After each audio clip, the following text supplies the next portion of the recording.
This is something I find to be strange, right? So Antarctica, that's at some point in the 20th century, the nations of Earth went to Antarctica and they discovered a beautiful landscape that was untouched by man and like the ills of man and civilization.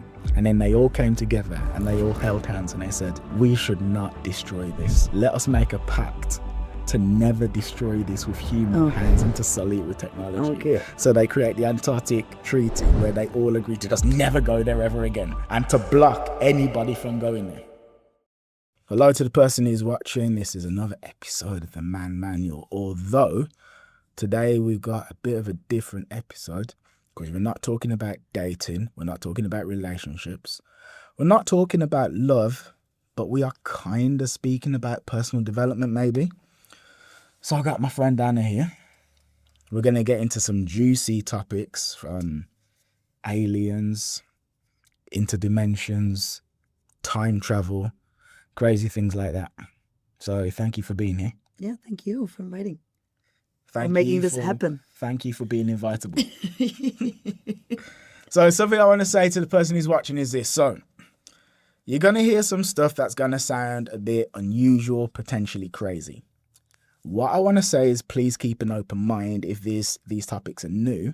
And in order to like set the scene, I want to say something that David Icke once said, which is basically this. So David Icke is someone I just told you about half an hour ago.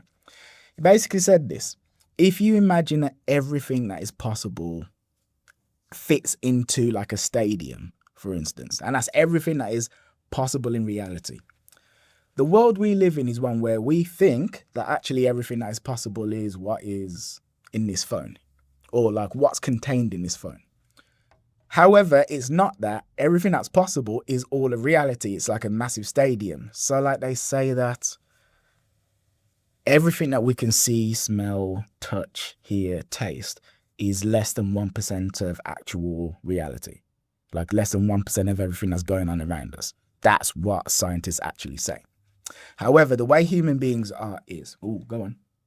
Huh? No, okay, you got nothing to say. Okay, cool. So here's the way human beings are.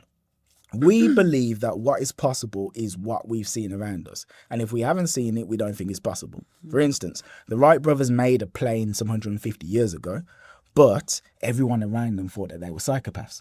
They're crazy. What? Man is not meant to fly. You can't do this. But they just fought against it, made a plane, and now people go, oh yeah, like, okay, I guess we can have planes. This is a mobile phone. 200 years ago, this phone was crazy witchcraft. This could never exist. Yeah. But somebody made it, and now because someone made it, everyone goes, well, yeah, it's a mobile phone, blah, blah, blah. This phone works with Wi-Fi and 4G, 5G. I can't see the Wi-Fi and the 4G and the 5G, but it is actually there. Or how when you make a picture, then it folds it up and ends it up, opens it up on the other side of the world. There you go. We don't know how it works. Yeah. There you go. Well, what I'm saying is, we haven't necessarily in society mapped out everything that is real and possible. The guy who discovered bacteria, some doctor who realized that, I think it was, he'd be delivering women, and if he hadn't washed his hands, the women would die. Like women who were like giving birth or so. He's like, oh, maybe I should start washing my hands. And then he started washing his hands, and then women started dying, stops dying. So then he's like, well, there must be some invisible substance that's on my hands that's killing these women. But people thought he was crazy. Yeah. Yeah, like his peers. Yeah. They outcast It's him. any topic, even when the sun is gone, we don't cry that it's gone. It's going to come back. It's still existing, not gone. Yeah. But back in the day, people thought the sun was gone. I know. They thought it's like, some gods are moving it, taking it away. We have to behave so the sun is coming back. Yes, we must behave. So essentially, all I'm saying is to get us started, we don't know what reality is. Nobody's 100% sure. And people who claim they do are speaking out of their rectums. So with that... We're going to start. Yeah, what do you want to talk about? So you start with like aliens, or you want to talk about like, okay, no, we picked the topic you said, like, if we say like the world like it's existing, we think this is just the only thing what's existing, like you had the theory like about the firmament, right? Yeah. That we have the flat earth. Okay, we're going there. Yeah, we're going there. Jesus Christ, all right. Okay. Or if you say like we're gonna donate, okay, like we the don't know. firmament We sure don't. if it's handiwork, right? But you know what? You have to start asking questions. Like what's showing up right now is like the double rainbow effect. You notice that double rainbow? What's that? No, people make pictures with like the double rainbow. I saw it also with my own eyes. Right. So that's actually the proof that there's like a reflection of a glass or something, and it's even round. Why is it round? Why is the rainbow even round?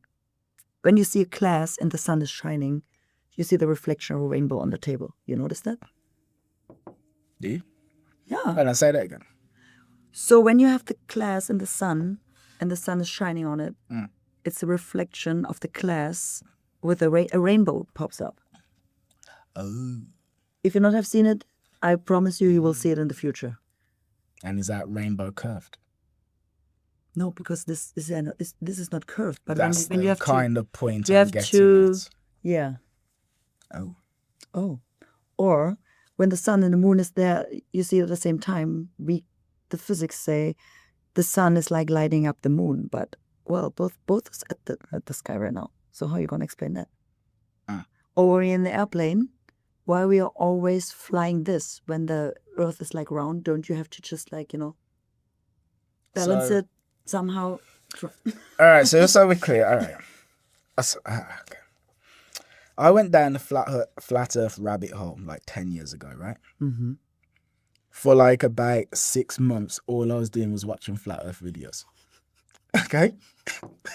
I'm no stranger to this at all. Yeah. I eventually stopped watching for a couple of reasons. Number one, because I could only spend so much time watching videos of people speaking about why the world was flat. I know. But it's like, unless you're going to take a rocket and go out there and check or something, like, kind of what's the point? That's number one. Number two, I didn't like feeling like an outcast. I didn't like the feeling. Mm-hmm. I didn't. And yeah, there we go. But okay, fuck it. Like, we've really started with the worst one. All right, fine. Like, my God, of all of the topics to leap into this with. All right, fine. But so here's what I think about the flat earth thing. Number one, so like Antarctica. Right? Yeah. So I find it very weird that there's this whole continent that they spend a lot of time and energy and effort to like guide us away from. Like, no one ever really talks about it. But like, it's there and it's like, oh, it's too cold to go there. Yeah. And it's like, really, is it necessarily any colder than going somewhere where you could ski? But it's not cold there. You know that, right? They found the diary of this one pilot. Admiral Byrd. It's all green. Even he was it's like, all green. It's all green, warm. Even the energy is that it's so high. He met beings out of the world. And he felt so loved on the inside. But just so we're clear, isn't it that it's cold in certain places, like at the very least on the outskirts, but not in the center? Yeah. So Admiral Byrd, who for the person who's watching is this United States Air Force captain who in the 50s or 60s took a trip to Antarctica. Then he came back and he was on a TV show called The Longines Chronoscope. So you see, I know about this stuff. Yeah. He was on The Longines Chronoscope and he was being interviewed and he's like, oh yeah, Antarctica is amazing. It's full of resources. There's all like gold and minerals and oil and whatnot. There's everything that we would need to just exist for God knows how long. I forget what else he said as well. But essentially, after he comes back and he's speaking about how incredible Antarctica is, then he dies, which is intriguing. He dies under mysterious circumstances. I was reading here like he was even not able to speak it out. Like they made him shut his mouth and he just write it on his diary. And then when he passed away, I think the son released the diary. Okay, so here's the thing. So the stuff that you're saying, yeah, I didn't see on that TV show. So he was on a TV show. Okay. And you can find that on YouTube. I just know about the diary. Yeah. But the TV show wasn't as in-depth as what you're saying. But it doesn't surprise me that because all the people, they knew something would change, the mind of the humanity, they died or passed away or accident or... So this is my point because... And if so many accidents happen, it's not just, coincidence. It's on purpose. But so what I'm getting at is he comes back and he's like, yeah, we need to go to Antarctica, right? And he says it on you can find it on YouTube. So I'm willing to say to you that there will be a number of expeditions that will follow, I think, year after year, to the bottom of the world, because the government has really become interested. Is there any unexplored land left on this earth that might appeal to adventurous young Americans? Yes, there is. And not up around the North Pole, because it's getting crowded up there now, because they find out it's really usable, not only to live in, but militarily. But strangely enough, there's left in the world today an area as big as the United States that's never been seen by a human being. And that's beyond the pole, on the other side of the South Pole, from Middle America. I tell you one reason they're interested. It's by far the most valuable, important place left in the world for science. That's why the scientific groups all over the nation are really interested. But more important than that, it has to do with the future of the nation, those to come after us, or even during your lifetime, because it happens to be an untouched reservoir of natural resources. And you know, as the world shrinks with an ever-increasing acceleration, far-flung places, once useless, like we thought the North Pole was, and no man's land, become very useful. The bottom of the world will be important, not only to us, but to our allies. What are the natural resources there? Well, we've found enough of coal within 180 miles of the South Pole in a great ridge of mountains. It's not covered with snow, enough to supply the whole world for quite a while. Well, that's the coal. Now, there's evidence of many other minerals. We are pretty sure there's oil. Now, that coal shows the bottom of the world. Now, by far the coldest spot in the world. Where that coal is gets 100 below zero in the winter. well, It was once tropical. So we think there's oil there, and there's evidence, probably uranium there. But then, so he dies under mysterious circumstances, and then they create the Antarctic Treaty. So here's a weird thing. This is something I find to be strange, right? Mm-hmm. So Antarctica, you go to the website of the Antarctic Treaty, and this is what they say, that at some point in the 20th century, the nations of Earth went to Antarctica, and they discovered a beautiful, beautiful landscape that was untouched by man, and like the ills of man and civilization. And then they all came together, and they all held hands, and they said, we should not destroy this. Let us make a pact to never destroy this with human hands and to sully it with technology. Okay. So they create the Antarctic Treaty, where they all agree to just never go there ever again, basically, and to block anybody from going there. And to the point where apparently, so like, let's say you've got a business that could really benefit from like drilling oil or something in Antarctica. Yeah. You can't even ask to do it. Okay, yeah. I mean, that's a bit suspicious, isn't it? It is. It's like, what are they hiding? There's so many theories, actually, that people, they went there, even that it's in like it's an agreement about the Antarctica agreement, that nobody can go there. I read about this as well. But it's also like a gate to another world. Tartaria. You heard about Tartaria? I mean, tell me. It's like in the other world, other beings are there, but they cannot come inside because there's agreement. Hey, you cannot contact the humanity. Because it's like an experiment. We actually experiment. This is so humanity is an experiment. Yeah, we are under this firmament as an experiment. All the species are in there. I don't know if it's even if it's a galactic war happening. I don't know, to save all the species, because there's something bigger happening in the universe. So there's even another theory that there is an Earth ball, but that's the other world, like Tartaria. That's a ball, but then there's the firmament, and this is just a flat part where we are living at.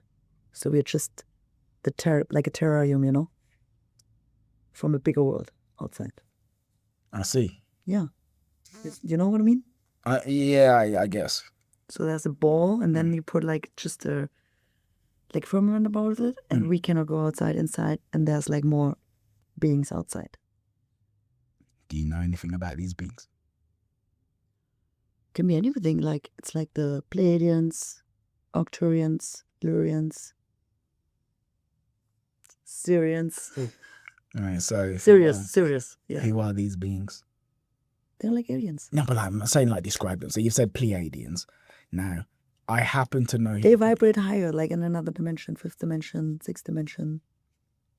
So they can teleport. They have more technology than we do. Did I tell you about my Pleiadian experience? You were like teasing it a little bit. Okay. Would you like to hear? Yes. Can't wait. All right, then. So, I had experience as well. seeing as we're getting weird, right? Fine. Just screw it. Boy, I feel so uncomfortable. All right. I really do, you know. That's fine. It's okay. So, here we go. So, some years ago, I saw a EFT practitioner, right? Emotional freedom technique, the tap-in. Right? Yeah. Cool. And on the 4th session, she said, we're not going to do EFT today. We're going to do something else. So she leads me through a guided meditation. Mm-hmm. And there's energy rooting me to the ground and still your mind and all of that kind of stuff. And then after about 30 minutes of that, she says, Kieran, bearing in mind that I'm just sitting there with my eyes closed, visualizing whatever she's told me to visualize, and she's just there looking at me. Is there anyone from outer space who wants to talk to you? Outer space? Yeah, is there anyone from outer space? Just see who's there. So I visualize a pink cloud. Fucking hell. No, go ahead. I believe you. No, it's existing. It's not you. Like, I know you believe me. Yeah. I'm just aware that I'm saying Fuck this the to you. others. Yeah. They will- Yeah, here we go. You'll know later. Yeah, I mean, I'm doing it. So, I am doing it. Fuck. So, anyway, I visualize a pink cloud, right? It's a pink gaseous cloud. And the cloud says, hey, Kieran, we're the Pleiadians. We are a race from another galaxy that watch over mankind and shepherd his evolution to make sure he's on the right path. Just so you know, you're not a human, you're one of us living a life in a human body to help show mankind the way. You're doing a great job. We'll see you when you die. Goodbye. Yeah, Right? I believe you. But I'd never heard of them before. I'd never fucking heard of them. Oh, great. And then, Yeah. and There's then, even a book out there about the Pleiadians. You can read well, it. this is it. So I said it to the woman, and she said, Kieran, I knew it. I knew it, Kieran. I knew it. I knew there was something about you. I'm like, what? She goes, that's exactly who the Pleiadians are. So then I go and Google them, and then that's exactly who they are. Mm-hmm. They're close to Venus. Mm. Yeah. So, you know, what do you do with that? Really? It's like, all right. So personally, when that happened to me, I made a decision, and the decision was this. One of two things is true. This is like my brain just trying to find some way to tell me, hey, Kieran, you want to believe that you're special and that you're on some mission to save mankind. Yeah, that's just your mind talking. Fine, but I'm saying like, I know. that's I one know. possibility. Yeah. And the other possibility is, oh, this is actually true. Mm-hmm. So either way, it's like, you know, so it's either literally my mission and it's true, Yeah. or I deep down subconsciously want to believe it. So I just decide, all right, cool, I'm just going to live my life like it's true. Mm-hmm. And then here we are. Yeah. Mm. We have to start thinking out of the box. There's more, not just the boxes existing, you know. And there's so many beings out there. And I had experience as well. And the next step was like I was almost able to see them, but I wasn't ready because it scared me at the same time because I felt them, I saw them with my own eyes. They even woke me up at night and they were working with me. Because actually what she said, I feel as well, we're like avatars. They showed us in movies, you know, Truman Show, Avatar. How do we know that we're here, but at the same time we're not here? Because we are just using this human body and we're like, at the same time, we're like still maybe the Pleiadians. We don't know. What is this even? What is this? Is this even true, you know? Because when I did like pure DMT, ayahuasca, the whole matter disappeared. And I was just an energetic being, and I saw myself sitting in the spaceship, literally. And Spaceship. Yes. I have even my friends, they witnessed it because we did the trip together. And they witnessed it as well. So I can even talk to them like I talk to you, like totally normal. It's totally true. And it's like there are even books existing about the alien experiment or like the alien interview. And this is, if you are interested, you have to read the book because it's even why we are here. It's even an inside job. So the best of the best are here right now because it's called Earth is like a prison planet. They're harvesting the energies. I know. I don't know, but you said why we're here is an inside job. So when you say we, are you referring to humanity or are you referring to me and you? It's like we are all, I would say it's like a lot of aliens walking around in human bodies. That's why we are so different, huh? What percentage? I don't even have the percent, but it's like because there are also clones existing, and that's not all human beings or not all aliens. It's like if we can really see what's going on, you got to be scared probably. Oh, so you consider yourself to be an alien? I'm an alien, yeah. What type? This is not home. I know this in my inner truth. And you know when COVID hit, I think this was like a higher universe intervention, because then the filters fell. People were awakening. It was awakening. It was the starting of the awakening.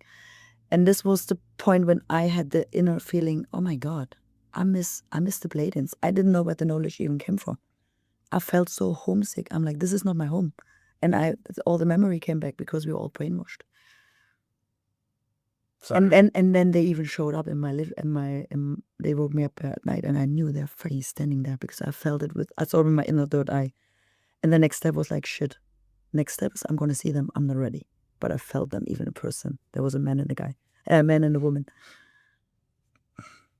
So I got another. And they were passing me something because they were like, okay, we got a job for you to do. And then I started like doing this crystal work. It's like, so I started like, it's an online shop. So I spread out like all over the planet. Like literally the whole world is buying the crystal. And afterwards I figured out what it is. It's like, because this crystal is connected to all the dimensions, 5th, 6th, blah, blah, blah. And it's like building already the new matrix, because the old world is dying, obviously. And the matrix is about to, the older world is dying, the older matrix is about to collapse. And we need a new one. So it's like a new program already we need to install. And this is the crystals, what they do. How? Huh? It's like an energy field. Crystal in Atlantis, Lemuria, all these high culture time they were working with crystals because they can hold the energy. No, but what I'm saying is this. So, with someone who is watching, I know it's already too much. Who my mom always keeps saying, Anna, you have to slow down all your knowledge. Yeah.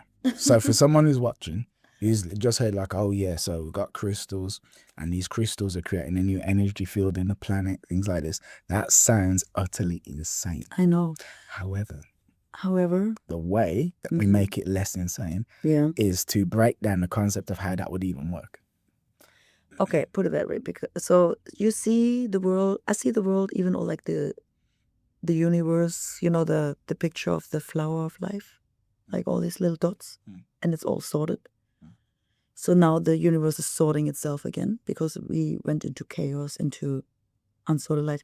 So every human being is like a little dot in the universe, like the flower of life. And everybody's not really on their position. So everybody has to go back on their position, do the job. Like a cook is not a cook. Maybe he's good in like gardening or whatever. That's why the world is like so depressed, because everybody's not on the right position. What I'm asking is, but the crystal helps because it's like it reconnects. It's like it's holding all the energy, the information. And what I experience with all my customers when they have the crystals, it's like they reconnect with like knowledge. And anybody, like, could be in Czech Republic, it could be in Spain. I've been talking to so many people. They're like, Anna, what the crystals are doing, it's insane. And I'm not even saying anything because I'm just selling them for like, if you're attracted, it's like good energy, pick the color you want. But they pick actually a piece of their memory, I don't know how to explain it. 3D is so hard to explain. That one. Okay, so I'm clear. Somebody buys one of your crystals. Yes. And then presumably they wear it like you're wearing them. Mm-hmm. What are they saying is happening as a result afterwards? Okay, for an example, about chemtrails. Sorry, I have to. Yeah, chemtrails. Yeah. So I had one. You're understanding me. Before we started recording, you were like, "Oh, can you not speak with your English accent because I don't think I'll be able to understand you." I understand. You wanted me to not be myself, but actually, no, me myself is apparently awesome. good enough. No, just be you. So I had, for example, one guy. He's like really sensitive. He feels chemtrails, even if people say like they're not existing, but he feels it. He's like, I can feel it. It's my energy. I don't feel okay, blah, blah. And then when he has my crystal, it's like a protection field. So he's like, he forgot it one day. And he was like, damn, immediately felt the chemtrails again. So it's like doing different stuff. It's reconnecting, bringing back your memory, protection, raise your energy, brings you to the fifth dimension, helps you because we're in a transition of a timeline now. All right. So I guess what would be... it's a bridge between 3D, 5D, 6D, whatever. What I think would be good for whoever's listening is... So I'm very conscious of the person who's watching, who's hearing energy, crystals, this makes no sense whatsoever. So here's what I'm hearing. So it's like people have frequencies, right? Yes. Everything, like, so apparently, you know, mainstream science says everything is like vibrating at certain frequencies, everything. Me, you, my phone, the mic, the camera. So, yes. But the thing is this, different rates of vibration create different states, apparently. So like hate and anger and things like this are quite low level vibrations. But then the higher you go, then you become like basically happier and happier and happier. So supposedly, if we got two people, one is insanely depressed and on the verge of suicide, and we got the other one is blissful and could not possibly be any happier, that blissful person is vibrating very rapidly. But the unhappy person is vibrating. Yes. So then, it's like, all right, people naturally vibrate, and that can be affected by a number of things. Maybe the thoughts that they think or what they put into their bodies, or maybe even by things that would affect their vibration. You know, so the crystal itself has a certain vibrational frequency, which will affect the frequency of the person who wears it, who has it close to them, and then cause their frequency to line up with the crystal, and therefore it will heal them or help them in some way. Exactly. Okay. Pulls them up. All right, so. Well, where do you sell them? I suppose we'll have it on screen. Might as well. Yeah, well, so either on Etsy, I'm here, shops in Bali, everywhere. So they're from this world, but they're also out of this world. What do you mean? They come from the earth, but at the same time, they help us to, transform for the transition. Because I'm a pharmacist, by the way, so I was studying all what I just see. Okay, the microphone's here, so it's existing. I cannot see it; it's not existing. I was this person. Until when? I always was like, there's something more, but school, university brainwashed me as well. But then when I worked as a pharmacist, when I did research, I was like, oh, they're not interested to heal people. They just want to put down the symptoms because it's a business. When you're dead, they don't make money. When you're healthy, you make the money. They want to keep you between. So I did a lot of research. I met shamanic people. That's when I started like open up for another world, The more I dived in, the more scary you get, actually. I was like, oh God, how can I even work as a pharmacist anymore? This is a big scam. And then... what did you see that made you feel like pharmacy was a scam? Put it that way, I made peace with it because when I have an accident on the road, I'm happy there's a hospital that makes the stitches. But they want you to depend on medication. They want you to keep you in the loop. So I was a pharmacist. I learned from shamanic women how to heal, how to get rid of sickness, illness, because it's all here. So that's what we've been talking about earlier. Like, it's all programmed by yourself, about your mind. For example, there's an example like a guy who grew up with all these lizards. Lizards, when they lose their tail or hand, it grows again. He got in an accident, lost his, I don't know, it was the arm or the foot or whatever. Literally, it was growing. Literally, you can look it up. The story exists. Because he grew up by the lizards, and for him, it was a reality that, oh, sure, it grows again, So our mind is so powerful, and that's why we get distracted with so many stuff. Even theories, is the world round, flat? Actually, now I made my peace. I'm like, I don't even care what it is. It's all distraction. Like, what is the impact to my life, So it's even like politics, games, World Cups. Keep the people distracted. Vaccinate people against unvaccinated people, meat eaters against, they throw any topic in the... Keep the people distracted Yeah. Because So then they're not by themselves, you know? Oh. They don't start searching in themselves. Oh. All the powers in yourself. I know what happens. Because they're always outside, distracted. Oh, what's there? What's there? What's there? So they're focused on themselves. I see. And that's actually how to crack the matrix So, code. okay. So, before we started recording, I told the story of my dengue fever thingamajigme. Yeah. When I had dengue fever, and then I was almost at death's door, and I literally willed myself to get better. Mm-hmm. I faced the fever, just stared at it for like 10 hours, started to enjoy the feeling of the fever. Then I started telling the fever to get the fuck out of my body, and it did. And I was back to normal in 2 days. But, you know, Big Pharma would have loved to have given me all sorts of drugs and stuff to help me get over the dengue fever. But those drugs would cost money.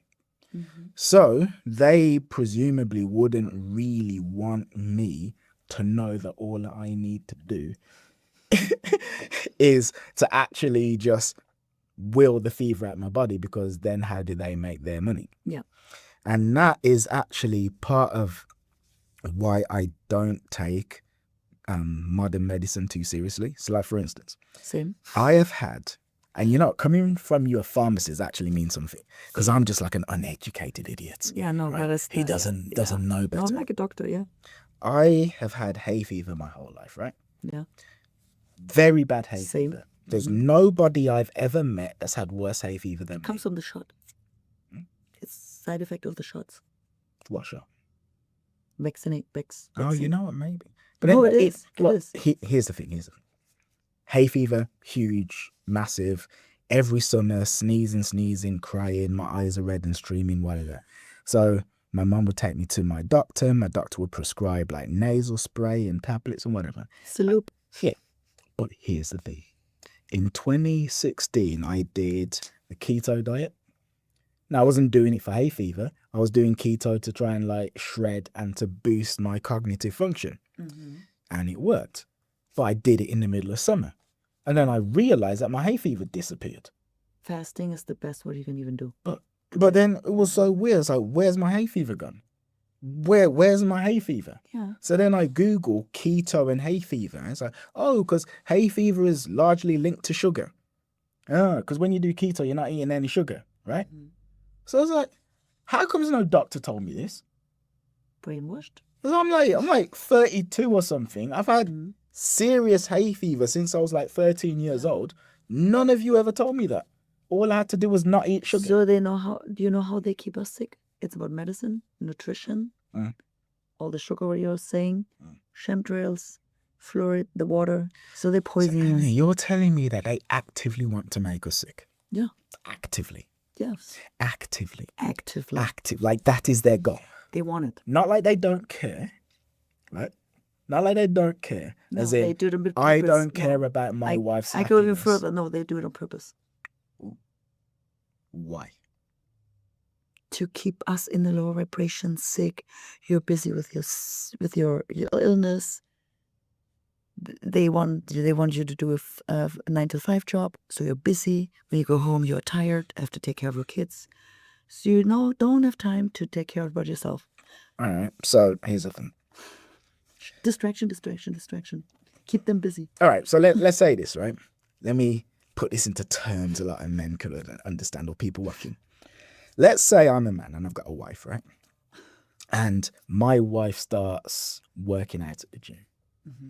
And at first, like, I support, hey, you're working out, blah, blah, blah. But after a few months, she starts to get a little bit sexier than she was before. Mm-hmm. Now, that's good for me because, you know, my erections are stronger around or whatever. Mm-hmm. But then I start to notice that men I feel insecure next to are now paying attention to my wife. Yeah. Ugh. Yes. Ugh. Mm-hmm. And she's still going to the gym. So her sexiness is only continuing to increase. So then now I have a choice to make, which is number one, to be really cool and secure with what's happening. Number two, to join her on the path and actually level myself up. Mm-hmm. And number three, try and pull her down. Mm-hmm. And I'm trying to pull her down because if I don't... To keep her on your level and not like losing her. Yes, because she'll get with somebody else. Yes. So what I'm getting at is this, right? Mm-hmm. So these nefarious actors... I like the metaphor, yes. Thank you. Yes. Thank you. These nefarious actors who are doing what they can to pull mankind down, Yes. what are they getting from it?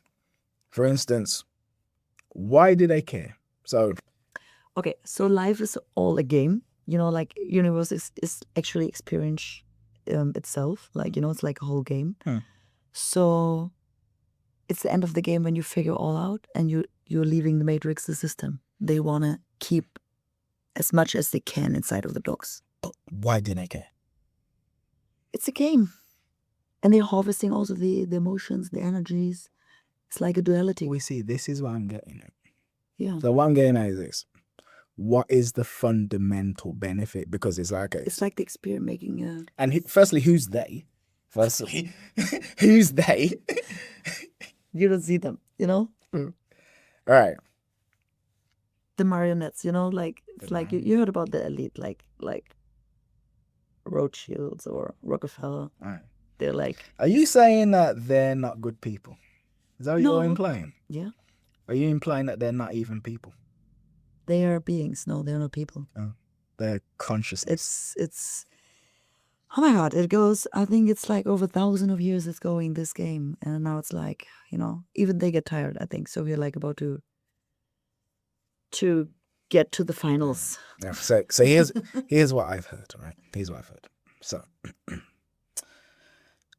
if you look back in society or like ancient cultures and things, you will see like a lot of human sacrifice, right? Mm-hmm.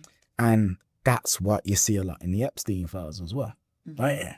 Which I find to be quite intriguing. Anyway, it's like a sacrifice. Yeah. But now, so like, here's the thing, like when they sacrifice, it's often like children as well. But so here's what they do. So they take some being, they terrify the hell out of the being. They don't just like end its life. You can't do that. You got to terrify it first. No, you know why? Well, the adrenochrome? Yeah, that's what I'm getting to. This is exactly what I'm getting to. So they terrify the hell out of this being, and then they end it.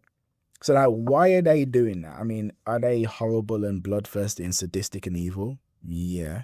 Mm-hmm. But is there probably a practical element to it too? Mm-hmm. Maybe so. So this is the idea. This is why it's been going on throughout human history and why, certain nefarious actors have been doing it and it's been like reported in the media today. Here's the thing. So there's some entities. Mm-hmm. Like, we're speaking about vibrations, right? Mm-hmm. Everybody vibrates. Everybody vibrates. So, but when you're vibrating at a high rate and you got all these good like feelings and emotions, that doesn't feel good to these beings that we're speaking about. Yeah. What feels like good, that they don't like that at all. Nope. What feels good for them is pain and misery and terror and insecurity and as much... all the negative emotions. All of that. They absolutely love that. They feed off it. Mm-hmm. So that's what they do. They basically engender scenarios in society where people will constantly be in terror so that they can feel like it's literally just food. Literally. So, here's crazy thing. But they drink it to keep the youth. You know that? Mm. It's like adrenaline when it comes into it's a chemical reaction with oxygen. It becomes adrenochrome. And this is like when you drink it has to be fresh. Younger the better. That's why it's kids. And then you have to scare the hell out of them because they produce more adrenaline. Then they cut them, and then it has to connect with the air, and then that's why. So here's something messed up. And when I talked about this 5 years ago, people thought I'm insane because I knew about this topic already. Mm. And then what's annoying is now that it's being reported in the media, they won't go back and go, "Oh, I was crazy for saying that you were crazy." They will just update their version of what's possible and act like they never thought it was crazy. And now it's even all the conspiracy theories coming true, But think about this. So here's what we're basically saying. So you got a farmer who's got pigs, right? Mm. And those pigs are just living in the farm, right? And they think this farm is the world, right? I like your metaphors, literally. Thank you. Yeah, well, that's basically it, right? Yeah. They're like, this farm is the world. And every now and then a pig gets taken away and they're like, well, he's gone somewhere, right? Yeah, it's just exploring. It just is what it is. It just is what it is. But they have no idea that farm is basically they are being harvested for food. It's harvesting. Yeah, and they think the farmer's like their dad or something, don't they? They think the farmer loves them. The farmer don't love them at all. No. That's the best description, actually. Yes. Thank you. No, I love it. Because it's true. But that's you know, what's going on that's here. even the movie you watch it, Jupiter Scanning. It's about this harvesting. It's like planet Earth is like a jewel to them because it's Like a what, sir? like a diamond for them. It creates so much energy about negative emotions. So they are harvesting all the emotions. That's why they create terror. Like even now they are interested to open the Epstein fields and like all this, you know, so the humanity reacts like, oh my God, all these emotions, feeding them. So we keep them alive with our emotions. So we have to stop feeding them. This world is existing, but don't feed this with their energy. Everything, even when you have a fight, they are harvesting our emotions. We have to stay neutral. Well, we're not even neutral, like happy, I guess. Yeah, but not attached, you know, like, yeah, don't identify yourself with your role. I can even say I'm Anna right now, but I'm actually not Anna. You're Kieran, but actually you're not Kieran. Stop seeing yourself as that person. That helps as well. So you get detached and you're like more the observer. So you have to start observe yourself. I've got another very weird experience. Another weird Pleiadian experience. I love it. This one was when I totally knew who the Pleiadians were, so it's not like, oh, how did I know? But it was still weird. So I saw some woman, and we did these like Zoom sessions. We had like 2 or 3 or so, and it was all about like connecting with your inner voice, like your inner voice sessions. And like I wanted to get in touch with myself and remove some limiting blocks or whatever. So I did a session. So she's in America, I'm in the UK. It's literally just before I come to Bali in 2020. I'm lying down in bed and she has me breathe into my heart for I don't know how long. That's all she asked me to do, breathe into my heart, right? Then at some point, this huge wave of energy flows from my heart all over my body. And I'm like, but then my personality changed. And this was really weird. I don't know where this came from. All of a sudden, I wasn't Kieran anymore. And I was talking like this. And yes, I'm a Pleiadian and I am controlling Kieran's body. Yeah. And this is who I am and blah, blah, blah. And those reptilians and I am a bit of a trickster. And my personality changed. I was like, whoa. So I'm having a conversation with the woman, right? We recorded it and she put it on her Instagram. And I'm watching myself. But it's like, so there's me, Kieran, the way I speak, the way I act. And then I turned into something else. But it wasn't meant to be that. It wasn't like channel an entity. It was your inner voice. Yeah. And then that happened. Yeah. And I don't have much else to say, but it was very weird. Because on the one hand, it was me. But on the other hand, it wasn't. So I was like, yes, I was speaking to her, but then Kieran wasn't, and Kieran was watching something else operating Kieran's body, but it was okay. Yeah. Yeah. You have to stay in the observer position. Sorry, so it's something But it's like also since I go this path, I met so many great souls. Like he was a physic, he even worked for the NASA. He was healing so many people in Switzerland, and the pharmaceuticals they made him leave the country even because people from China flew in because he made them see again. You know, they were blind and they were able to see again. Imagine that in a world of, you know, they want to make money, whatever. So I got to know this person, and he told me his old version as Hans had an accident, and this is what the Cetaceana, do I say it right? That's a civilization as well, another planet. Spell it. Cetaceana? I don't know, whatever. Anyways, he said this had to happen because what their civilization do, they are walk-ins. They're walk-ins. So they use bodies and they're like accidents and they survive the accident so they can take part of the body and then do the operation, whatever they have to get done as a job on planet Earth. Say that again. So there are walk-ins.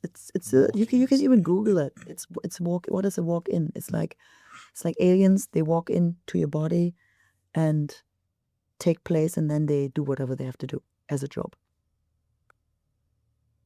on a mission.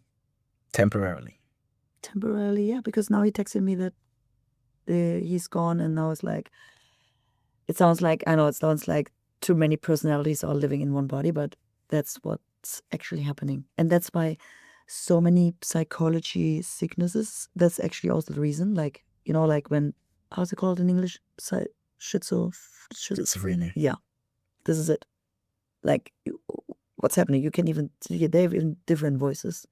So the medicine says, "Oh, he's sick." They just give tablets. No, they don't know what's going on. There's so much more going on. So now you understand more all what's happening. And just to clarify, this is you as a pharmacist. Yeah. Yes. And just for the person who's watching, what qualifications did you need to achieve to become a pharmacist? It's 5 years of studying, 3. But like, do you have a doctorate or something? Yeah, it's in German. So like you're a doctor. Yeah, it's So like you're doctor. they're like state exams, there's a specific word for it. So it's like I was 3 times tested by the state. Yeah. So approbation. You are not some deranged, misguided, I was never like that before. nut job psychopath who has I was smoked too much weed. I was never doing drugs until I did like the ayahuasca and everything. But I was always like straight person, stick to the system, do what they want from me. Follow the rules. I believe what they're telling me. Believe the news. Believe the news, the politics, everything's right. They just want the best for us. And then when did that change? Someday I was like, there's something wrong. Actually, it started already with 13 when I had this accident.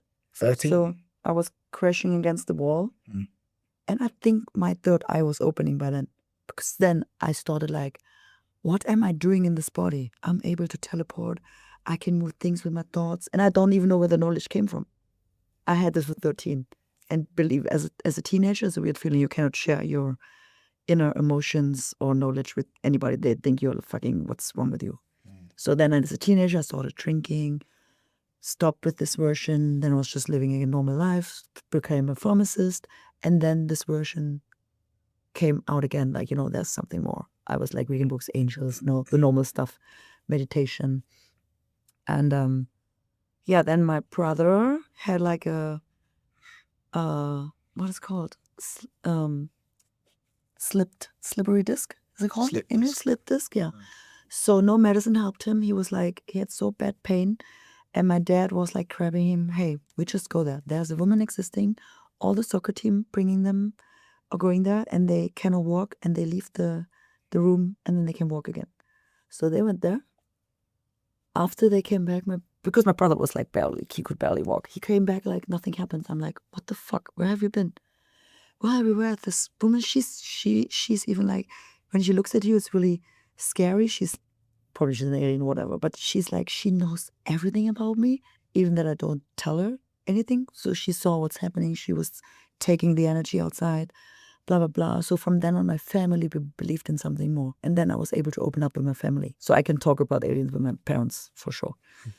So yeah, and then it was a journey, And then, of course, you get distracted again, stop reading, go do research. But it was like always there, the feeling there's something more. So I can't remember if I said this before or after we started recording. I think it was before. Something that I find very impressive about you is that you have the ability to go out and party day after day after day and just function as an adult. Yeah. Which I can't do. Yeah. I haven't been able to do for a while. So to the person who's watching, it was Anna's birthday like last week or so. She went out and partied at least 5 days in a row and drank every day. Yeah, and did day stuff. We went to the volcano. Yeah, I saw that. Yeah. Daytime and nighttime. Yeah. Sometimes you just 2 or 3 hours of sleep. I was totally fine. Now here's the thing, right? When I was 22, that story would have meant nothing to me. So well, obviously. But I turned 40, yeah. Exactly. This is my point. This is exactly my point, right? I haven't been able to do that for a while. So it's quite impressive. Actually, I get this question every day now here in the whole Bali. Like, how do you do that? Do you remember when we were out for your birthday, like one of those days, and like I went home at like midnight? Yeah. Why do you think I did that? Because I knew, like, okay, if I don't go home now, I'm dead tomorrow. Now, anyway, the point is this. Here's my point. Here's my point. So it's very impressive, and you've alluded to me about how you do it. But to the person who's watching, she does do this, and like there's something there. So how do you say to yourself, all right, I am not going to get hungover, even though I have consumed whatever I've consumed. I'm going to wake up tomorrow and just attack the day like it's normal. So it's like program yourself. So I'm talking to myself. Like, but how?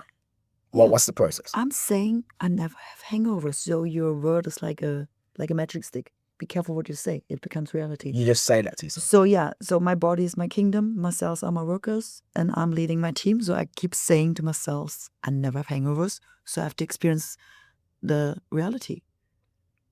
You know, that's basically it. That's basically it. Okay, so let's say, right, there's some guy in Uruguay who's watching right now, and he wants to never have hangovers. Yeah, is he talk to yourself? I will never have hangovers, and then you start even believing it because he's just gonna say it to himself all the time. Yeah. So he's not gonna wait until he's had a drink. Say and feel it. You have to feel it. That's reality. Like, you know, own it. It's like, for example, you do an order, Amazon order. Are you always calling then the post office, hey, where's my package? Where's my package? You have to order and believe it's coming true. You know what? Here's the thing, right? Here's the thing. I'm really realizing some stuff. No doubts. Like for instance, I have always told myself that I don't die. It's just what I say. There's a song by a rapper called Sticky Fingers called Not Dying, right? And he just lists all the things that can happen to him and he's still not dying. He's like, no matter how many times I get hit with a hot iron, I'm not dying. 18-year-old me loved that song, right? Loved. And I've always just known, all right, look, you put me in World War III, I'm going to fucking survive, right? And that's the reason why when dengue fever happened, I was like, nah, not dying. But then I realized, well, there's other situations. Oh, so what I'm basically saying is, so with that, like, it's like, I have successfully manifested being very physically resilient. Very. Physically, like, I've never really worried about stuff hurting me. Psychologically, yes, but not physically. Yeah. But then there's lots of places where I haven't used that same ability, like with hangovers. So I'm prepared to accept hangovers. Basically, so I'm prepared to accept hangovers. Reprogram yourself, yes. That's the key. Yeah. All right, so that's what I'm saying. Like, we have the power inside of us. Use it. When I was a kid, my dad was like a stern disciplinarian. And if I did something wrong, he would come down on me like a ton of bricks. So I learned to really fear his punishments. That meant that if I did something wrong, which I did very often, it was very important that he didn't find out. Okay. Very important. Yeah. Right? So one day I just started telling myself he wasn't going to find out about stuff. Like, I would do something, I'd be like, oh, Dad's not going to find out about this. Dad's not going to find out about this. Dad's always protected and hidden, yeah. And then he never found out about the stuff that I willed him to not find out. Yeah, because he believed it, yes. Yeah, he never ever did. He was, well, obviously when I was a kid, he was taller than me. Him and my older brother were taller than me as a kid. Now, this isn't necessarily like some sort of evidence, but I find it to be quite intriguing, which is that as a kid, I always said, I'm going to be taller than Dad and my older brother when I'm older. I'm going to be taller than them. I'm going to be taller than them. And now I'm actually taller than them. Yeah. But I didn't consciously, like, I said it a lot as a kid. It's a big thing, manifestation. Yeah. So you have, and people like sometimes say, don't talk nice about them. Some levels, you know, they say, oh, I'm stupid. I'm not beautiful. So your cell's always listening. So start talking nice about yourself. And that's actually, you have to train not just your muscles. People go to the gym. You have to train your mind, your thoughts. Yeah, everything. It's a good movie, Peaceful Warrior, true story. You know, even like this miracles happen, like doctors say, oh, you cannot walk again. And then we have these examples like they start walking again because they never stop belief. Because they keep saying like, no, I will walk again. I will walk again. I'll walk again. And then it happens. Jesus said, it happens what you believe into. That's like the phrase. I don't know how it's in English, but Jesus was the master of it. He figured it all out. Yeah. Yeah. Team Jesus. What is, okay, before we go, Team Jesus. Hashtag Team Jesus. You would never get that from this conversation we've had. That would not be something anyone would expect us to say. Yeah. All right, so what is like do you have an example of something that you've manifested where it's like, how the hell did that happen? Logically, that shouldn't have happened. The only way you can describe that happened or make sense of it is that, I just willed it into existence. Yeah.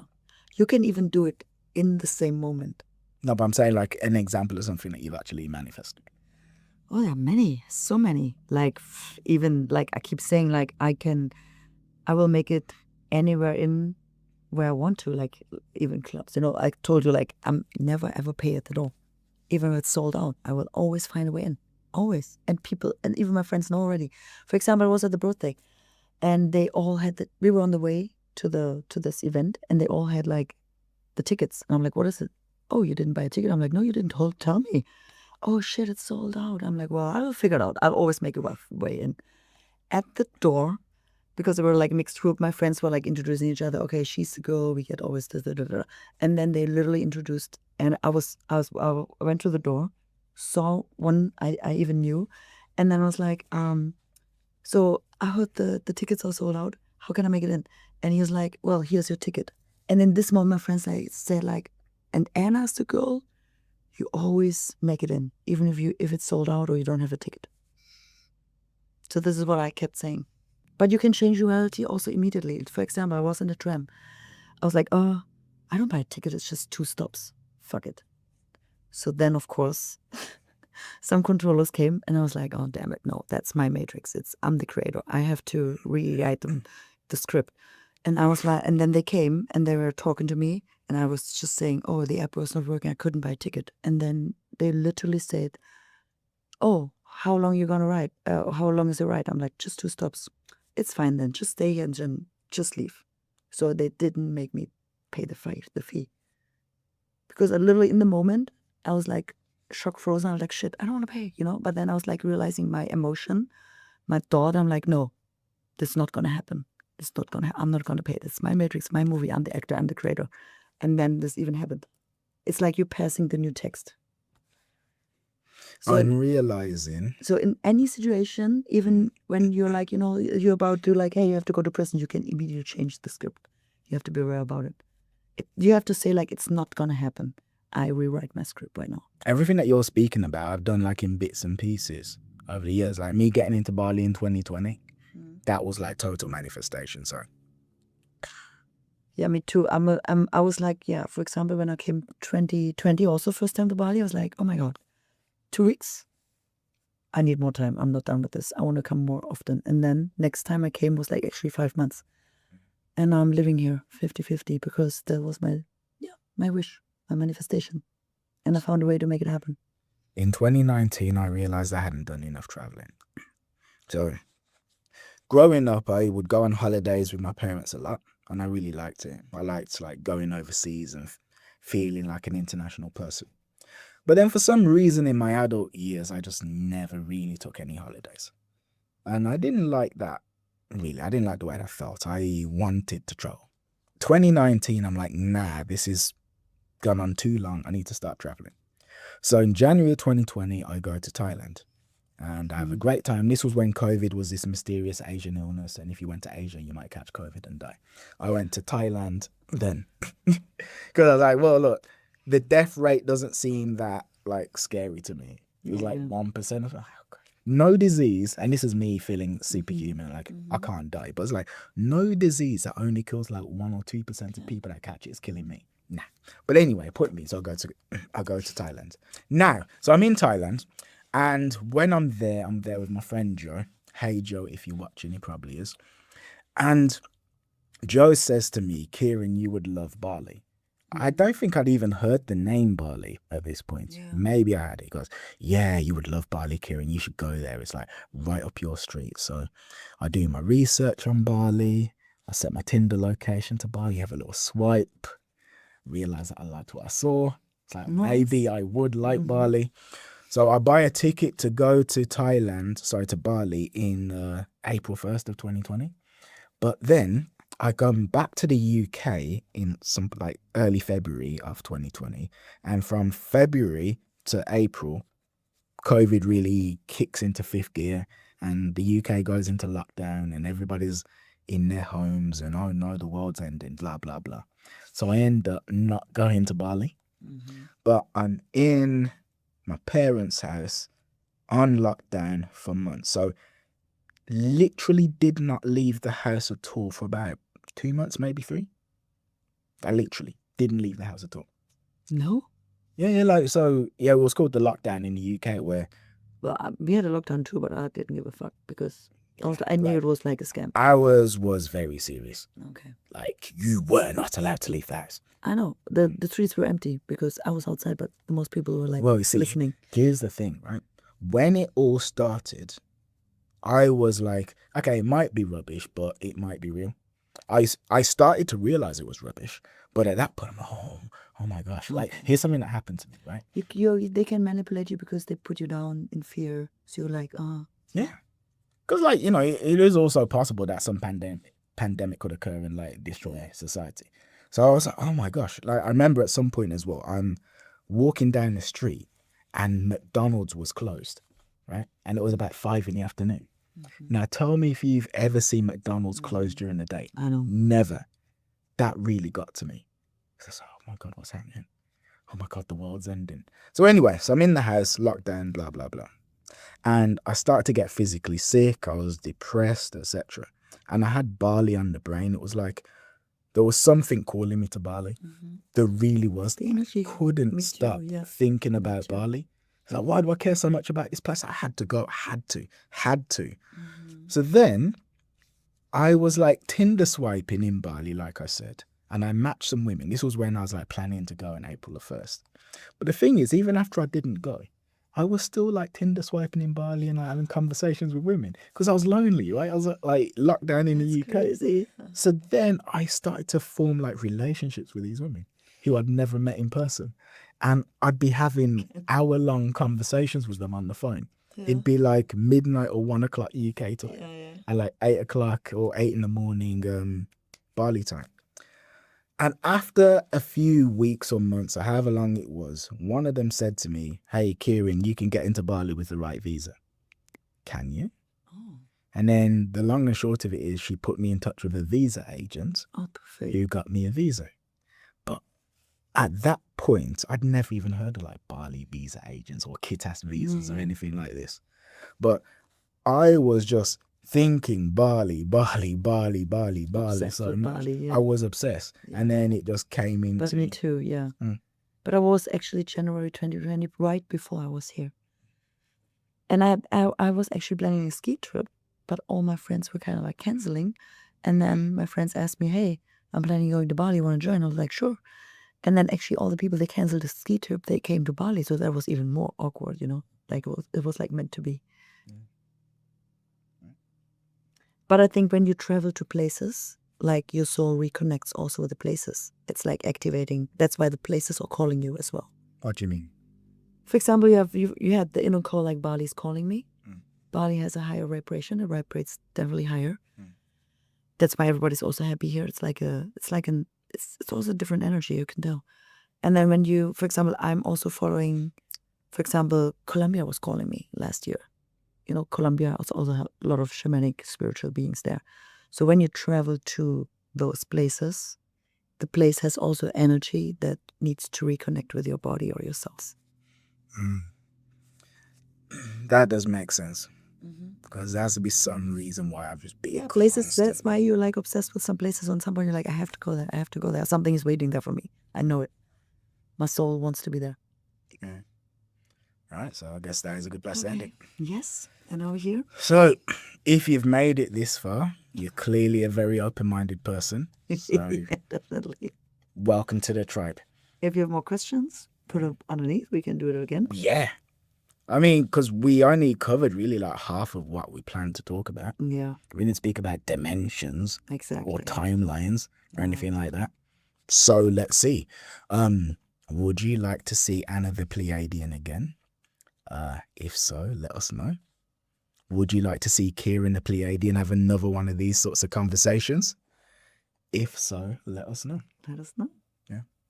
By the way, it's a interesting topic, right? So before we go, even before this whole like Pleiadian talking aliens, I've kind of believed since I was about 20 that reincarnation is likely true. Likely true.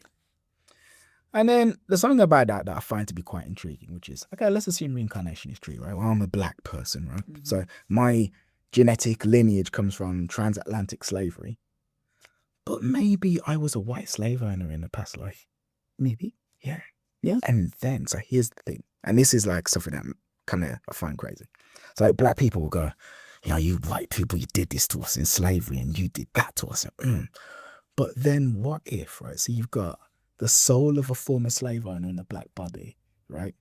Having a go at the soul of a former slave is now in a white body, blaming that former slave for things that they supposedly did but actually didn't do because you did it when you were in the white body in your past life. Exactly. And then there's even a little short movie, it's called The Egg, that you actually...